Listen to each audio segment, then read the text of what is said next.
ચૂંટણીની શરૂઆત થઈ ગઈ છે। પહેલા 2 તબક્કા પૂર્ણ થયા બાદ હવે ત્રીજા તબક્કામાં ગુજરાતમાં 7મી મેના રોજ મતદાન થવાનું છે। આમ તો સદનસીબે ક્યારે એવા કિસ્સાઓ સામે નથી આવ્યા કે જ્યાં મતદાન મથક પર ગુજરાતમાં કોઈ પણ જગ્યાએ તોડફોડ થઈ હોય, મારામારી થઈ હોય કે કોઈ પણ હિંસા થઈ હોય।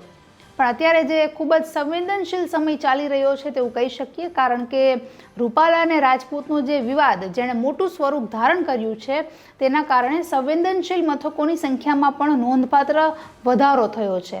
તેને લઈને ગુજરાત પોલીસ એકદમ સાવધાન થઈ ગઈ છે। બધી જ વિગતો મંગાવવામાં આવી છે અને તમામ 49,140 મતદાન મથક પર જે સુરક્ષા બંદોબસ્ત છે તે એકદમ કડક કરી દેવામાં આવ્યો છે। નમસ્કાર, આપની સાથે હું છું જાનવી।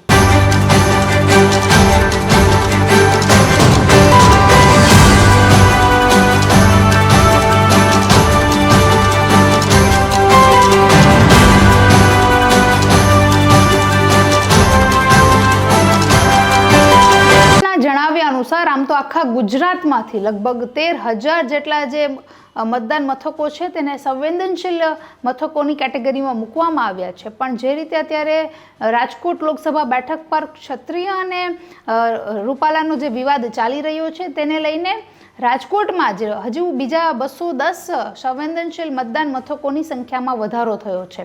તો આમ કરીને આ વખતે કુલ 1,000 નવા એવા મથકો ઉમેરાયા છે કે જે સંવેદનશીલની કેટેગરીમાં આવતા હોય। ચૂંટણીમાં ગુજરાતમાં કુલ 7.97 કરોડ જે લોકો છે તે પોતાના મત અધિકારનો ઉપયોગ કરવાના છે। ગુજરાતની તમામ 25 લોકસભા બેઠક પર આ વખતે શાંતિપૂર્ણ મતદાન થાય તે માટેની તંત્રની જે બધી જ કામગીરી છે તે શરૂ કરી દેવામાં આવી છે। સાથે જ છેલ્લા 5 વર્ષમાં જે મતદાન મથક પર કોઈ પણ એવી ઘટના બની હોય તેને આધારે જ આખો રેકોર્ડ છે તે તૈયાર કરવામાં આવે છે ને અમુક મથકો, સિલેક્ટેડ મથકોને સંવેદનશીલ મથકની કેટેગરીમાં મૂકવામાં આવે છે। સંવેદનશીલ મથકો જણાય ત્યાં પોલીસનો વધારે બંદોબસ્ત તૈનાત કરવામાં આવે છે। આ વખતે એકલા રાજકોટમાં જ 2232 મતદાન મથકોમાંથી કુલ 1032 મતદાન મથકોને સંવેદનશીલ જાહેર કરવામાં આવ્યા છે।